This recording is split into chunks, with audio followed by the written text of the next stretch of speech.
नमस्कार, स्वागत है आपका प्रदेश के नंबर 1 और सबसे भरोसेमंद news channel India news Haryana में। आपके साथ मैं हूं सोनल दहिया। मेट्रो न्यूज के इस खास कार्यक्रम में बात करेंगे फरीदाबाद की तमाम बड़ी खबरों की। शहर की हर गतिविधि पर होगी हमारी नजर, लेकिन उससे पहले एक बड़ी खबर का रुख करते हैं। सीधा रुख करते हैं इस वक्त की बड़ी खबर का। बड़ी जानकारी फरीदाबाद से। तो फरीदाबाद में कोरोना की रफ्तार नहीं थम रही, लगातार मामले बढ़ते जा रहे हैं।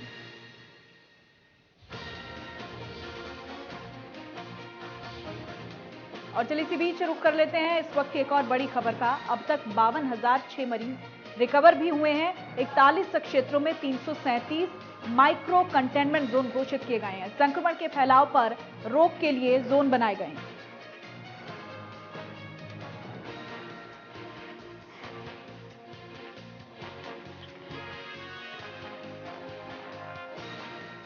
इस वक्त की बड़ी खबर, अब तक 52,006 मरीज रिकवर हुए हैं। लगातार मामले बढ़ रहे हैं। 41 क्षेत्रों में 337 माइक्रो कंटेनमेंट जोन घोषित किए गए हैं। संक्रमण के फैलाव पर रोक के लिए ये जोन बनाए गए हैं ताकि स्थिति पर काबू पाया जा सके। शहरी क्षेत्र में 200 मीटर के दायरे में बफर जोन रहेंगे और ग्रामीण क्षेत्र में 1000 मीटर के दायरे में बफर जोन रहेगा।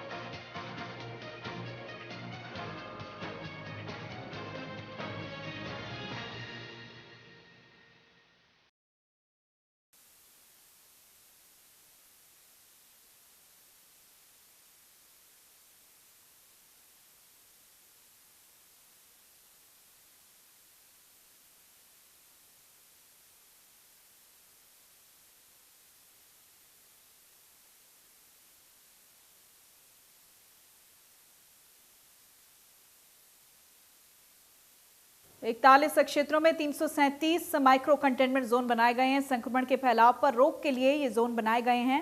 शहरी क्षेत्र में 200 मीटर के दायरे में बफर जोन रहेगा। ग्रामीण क्षेत्र में 1000 मीटर के दायरे में बफर जोन रहेगा। तो मामले चूंकि लगातार बढ़ रहे हैं और ऐसे में एहतियातन ये कदम उठाया गया है प्रशासन की तरफ से। फरीदाबाद में तेजी के साथ कोरोना मरीजों का ग्राफ बढ़ता जा रहा है।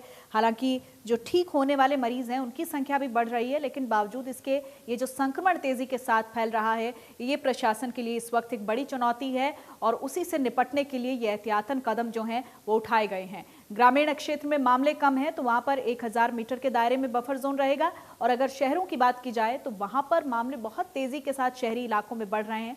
तो इसी के चलते ये एहतियातन कदम उठाया गया है। संक्रमण के फैलाव पर रोक के लिए जोन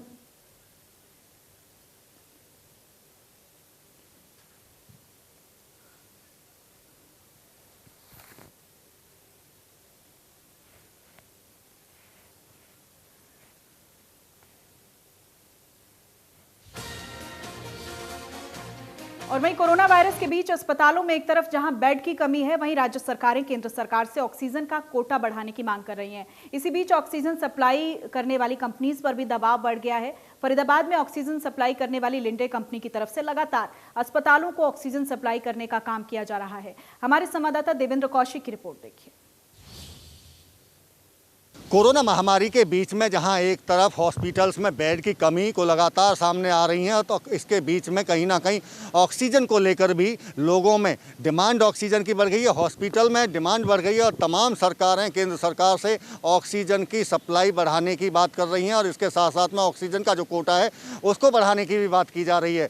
और हम फिलहाल एक ऐसे ही कंपनी में हैं जहाँ से ऑक्सीजन की सप्लाई होती है, दिल्ली और फरीदाबाद के साथ साथ में यूपी में। और ये जो जगह आप देख रहे हैं ये लिंडे कंपनी है। लिंडे ग्रुप की जो ऑक्सीजन की सप्लाई हरियाणा, दिल्ली और यूपी में करती है। इसके आप अगर यहाँ से मैं आपको दिखाऊं तो यहाँ साफ तौर से आप देख सकते हैं कि जो सिलेंडर की रिफिलिंग है वो इस कंपनी में की जा रही है। और जहाँ तक अगर कंपनी प्रतिनिधियों की माने तो उनका साफ तौर से कहना है कि अब तक वे इंडस्ट्रियल और मेडिकल दोनों जगह गैस की सप्लाई कर रहे थे, लेकिन अब इंडस्ट्रियल गैस को बिल्कुल बंद कर दिया गया है। पूरी की पूरी सप्लाई मेडिकल के लिए की जा रही है। तमाम हॉस्पिटल्स को, चाहे गवर्नमेंट के हों चाहे प्राइवेट हों, वहाँ यहाँ से वो सप्लाई की जा रही है। और साफ तौर से आप यहाँ से जो ये लोडिंग आप देख रहे हैं, ये लोडिंग इसी वजह से यहाँ होती हुई आप देख रहे हैं कि ये यहाँ से सीधी हॉस्पिटल्स के लिए ये सिलेंडर गैस के जाएंगे। इस बीच में दिल्ली सरकार की तरफ से एक आरोप लगाया गया था, कहा गया था कि सप्लाई हरियाणा की तरफ से उस ऑक्सीजन की रोक दी गई है। तो ये वही प्लांट है जहां से कुछ देर के लिए सप्लाई को लेकर असमंजस की स्थिति बनी हुई थी, लेकिन कंपनी प्रतिनिधियों का कहना है कि उनकी तरफ से पूरी तरह से सप्लाई सुचारू रूप से की जा रही है और इसको और ज़्यादा सप्लाई हो इसके लिए तमाम कोशिशें की जा रही हैं। टैंकर मंगाए गए हैं और जितने भी लिक्विड फॉर्म में जो गैस हॉस्पिटल के लिए जा रही है तो उसको लेकर टैंकर से उनकी भी सप्लाई यहाँ से लगातार की जा रही है। उनकी कोशिश यही है कि किसी भी तौर पर ऑक्सीजन की कमी किसी हॉस्पिटल में ना हो। हाँ, लाने और ले जाने में जो वक्त लग रहा है उसको लेकर कंपनी प्रतिनिधि भी मान रहे हैं कि उनको थोड़ा सा वक्त इसमें मैनेज करने में ज़रूर लग रहा है, लेकिन पूरी तरह से सप्लाई सुचारू रहे इस बात को लेकर कंपनी प्रतिनिधि साफ तौर से कह रहे हैं। और उनका यहाँ तक दावा है कि जो पहले सप्लाई हॉस्पिटल्स में ऑक्सीजन की हो रही थी अब उसमें 3 गुना वृद्धि हो चुकी है और ऐसे में लगातार उन्हें काम करना पड़ रहा है। और जो इंडस्ट्रियल को गैस जा रही थी ऑक्सीजन, अब उसको भी रोककर उससे ऑक्सीजन मेडिकल के लिए तैयार किया जा रहा है, रिफिलिंग की जा रही है। और अब उस हॉस्पिटल्स में तमाम जो चाहे फरीदाबाद की बात करें, दिल्ली की बात करें, इसके साथ साथ में गुड़गांव और नोएडा के हॉस्पिटल्स में यहाँ से सप्लाई सुचारू रूप से की जा रही है। फरीदाबाद से देवेंद्र कौशिक, इंडिया न्यूज। वहीं कोरोना के बढ़ते मरीजों को देखते हुए जिला प्रशासन ने जिले में 25 कोविड केयर सेंटर बनाने का फैसला लिया है। जगह जगह कई निजी स्कूल और सामुदायिक भवनों में कोविड केयर सेंटर बनाए गए हैं, जहां एसिम्प्टोमेटिक पेशेंट्स और माइल्ड सिम्टम्स वाले जो पेशेंट्स हैं उनको भर्ती करवाया जा रहा है। सेक्टर 3 के सामुदायिक भवन में कोविड सेंटर बनाया गया है। 40 मरीजों को एडमिट करवाया जा सकता है। फिलहाल इस सेंटर में 32 मरीज अपना इलाज करवा रहे हैं। कोविड केयर सेंटर में देखरेख कर रहे हेल्थ वर्कर्स का ये कहना है कि इसके अलावा कई जगह कोविड सेंटर शुरू कर दिए गए और कई जगह तैयार भी किए जा रहे हैं। इस सेंटर में एसिम्प्टोमेटिक और माइल्ड सिम्टम्स वाले जो मरीज हैं उनको भर्ती करवाया जा रहा है। फिलहाल यहाँ पर 32 मरीज अपना इलाज करवा रहे हैं। हेल्थ वर्कर्स का कहना है कि यदि किसी मरीज को ज्यादा परेशानी होगी तो तुरंत कोविड हॉस्पिटल में भर्ती करवा दिया जाएगा।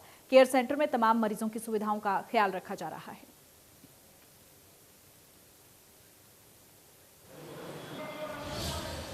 मैं यहाँ पे हरिंदर हूँ, मैं यहाँ का अभी नर्सिंग इंचार्ज हूँ। तो यहाँ पे पेशेंट्स केयर का सारा कुछ हम ही देखते हैं। तो कोविड पॉजिटिव एसिम्प्टोमेटिक जो पेशेंट है वही रखते हैं हम लोग, जिनको ज़्यादा कोई सिम्टम्स नहीं है। माइल्ड सिम्टोमेटिक जो पेशेंट्स हैं उनको भी हम रख लेते हैं यहाँ पे। ऑक्सीजन की सुविधा हमारे पास अवेलेबल है। इसके बाद अगर कोई छोटी मोटी कॉम्प्लिकेशन आती है तो उसके बाद फिर हम पेशेंट को ESI 3 नंबर में रेफ़र कर देते हैं या फिर हायर सेंटर के लिए रेफ़र कर देते हैं। अभी कितने हमारा लोकल यही होटल है, वहाँ से आता है, जो DC साहब ने प्रोवाइड किया हुआ है और SDM मैडम के थ्रू यहाँ पे आता है। बाकी सारी सुविधाएं हैं, पानी की, बिजली वगैरह की सारी चीज़ें हैं। छोटी मोटी जो मूलभूत सुविधाएं हैं उनके लिए हमने SDM मैडम को एप्लीकेशन दी हुई है, जो कि कल SDM मैडम यहाँ दौरा करेंगी। उसके बाद वो वहाँ पे उचित जैसा भी समझेंगी उपलब्ध कराई जाएंगी। जानकारी है पाली में एक और सेंटर शायद कल या परसों शुरू किया गया है, लेकिन अभी मुझे पक्का नहीं पता है कि वहाँ पे हो चुका है कि नहीं। धन्यवाद। और वहीं कोरोना काल में जहां देश और प्रदेश में ऑक्सीजन की कमी की खबरें सामने आ रही हैं, तो वहीं फरीदाबाद के civil surgeon doctor Randeep Singh Punia ने साफ कर दिया है कि उनके जिले में ऑक्सीजन की कोई कमी नहीं है, इसलिए किसी को चिंतित होने की जरूरत नहीं है। इनका कहना था कि पहले से ही 4 सेंटर में 100 ऑक्सीजन बेड उपलब्ध हैं और इसके अलावा 1000 ऑक्सीजन सिलेंडर उनके पास उपलब्ध हैं। साथ ही पुनिया ने बताया कि टेस्टिंग को और ज्यादा बढ़ाया जाएगा, जिसके लिए सरकारी अस्पताल में सिविल सर्जन के कार्यालय को खाली करवाया जा रहा है, जहां RT-PCR टेस्ट लैब बनाई जा रही है और अगले 10 दिन में चालू हो जाएगी।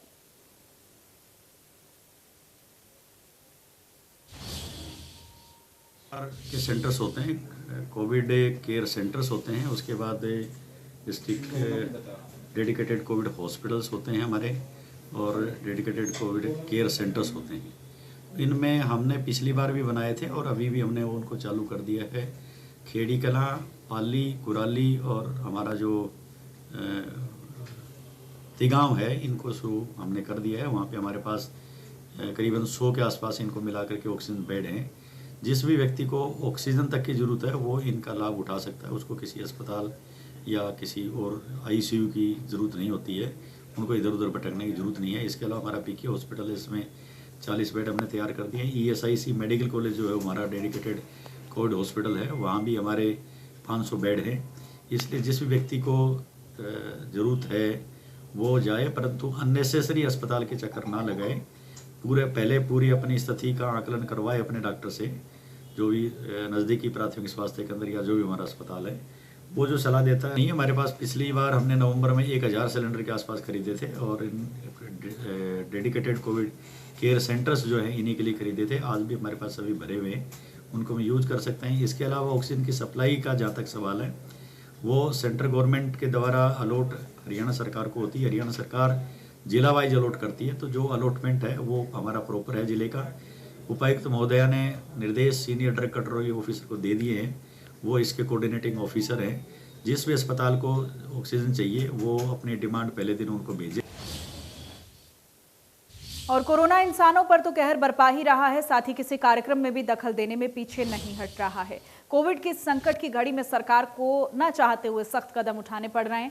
बता दें कि कोरोना महामारी के प्रकोप को देखते हुए एक बार फिर से शादी समारोह, धार्मिक और सामाजिक कार्यक्रमों के लिए जिला उपायुक्त गरिमा मित्तल ने आदेश जारी कर दिए हैं। उन्होंने कहा है कि सरकार की गाइडलाइंस के अनुसार शादी या किसी समारोह में हॉल के अंदर केवल 50 लोग ही रह सकते हैं। साथ ही गाइडलाइंस को बताते हुए उन्होंने बताया कि खुली जगह पर 200 लोग ही जमा हो सकते हैं। इसके बाद गाइडलाइन के अनुसार अंत्योष्टि में 20 लोगों की मौजूदगी के लिए भी अब सरकार से परमिशन लेनी होगी। जिले में बनाई गई 7 कमेटी इसके लिए, और बिना कमेटी से परमिशन लिए कोई भी आयोजन नहीं हो सकता।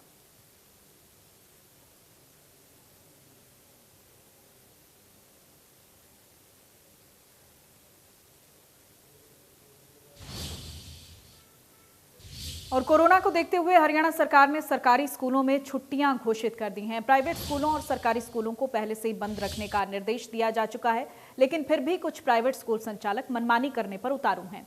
एनआईटी फरीदाबाद में Agarwal modern senior secondary school मनमानी करने से बाज नहीं आ रहा है। सरकारी आदेश के बावजूद बच्चों को स्कूल में बुलाया जा रहा है और उनकी क्लास लगाई जा रही। स्कूल की छुट्टी होने के बाद जब वापस लौट रहे छात्रों से बात की गई तो उनका कहना था कि गर्मी की छुट्टियां नहीं दी गई हैं और अब स्कूल ने आदेश दिए हैं कि कल से स्कूल दोपहर 2 से शाम 5 बजे तक लगाए जाएंगे। स्कूल प्रबंधन ने छात्रों को हिदायत दी है कि कल से वो फॉर्मल ड्रेस में आएंगे और स्कूल बैग की बजाय किताब कॉपियां एक पॉलिथीन के लिफाफे में लेकर आएंगे। नहीं करेंगे। क्या कह रहे हैं स्कूल वाले? 2 से 5 बजे से आना है और पॉलिथीन लेके आना है कल से। हाँ। कौन सा स्कूल है आपका बेटा? अग्रवाल मॉडर्न। कौन से क्लास में पढ़ते हो? 7th में पढ़ते हो। डेली आ रहे हो? Yes sir. कल जो बुलाया है किस यूनिफॉर्म में बुलाया है आपको? बिना यूनिफॉर्म, घर के यूनिफॉर्म। घर के। कितने बजे से कितने बजे तक आना है? 2 से 5। तो ये गर्मियों की छुट्टी आदेश आ चुके हैं, तो गर्मियों की छुट्टी नहीं मिल पा रही है आपको? जी नहीं मिल पा रही। क्या कह रहे हैं स्कूल वाले? कह रहे हैं कि 2 से 5 बजे तक आना है और घर की ड्रेस में आना, पॉलिथीन के साथ। घर की ड्रेस में आना। छुट्टी कर दी गई है पर यहाँ पर छुट्टी नहीं की गई। कौन सा स्कूल है? कौन सा स्कूल है? कौन सी क्लास में पढ़ते हो? 8th में। छुट्टी नहीं की गई है। कब से बुलाते हैं आपको स्कूल में? कल से 2 बजे से कर दिया स्कूल।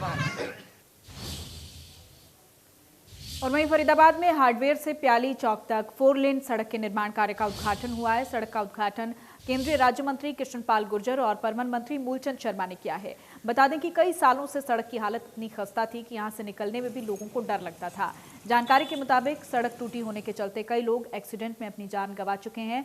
करीब 1 महीने पहले इस सड़क के निर्माण के लिए बाबा राम केवल ने धरना प्रदर्शन किया था, अनशन किया था। अब 4 विधानसभाओं को जोड़ने वाली टूटी सड़क आरएमसी रोड बनाया जाएगा।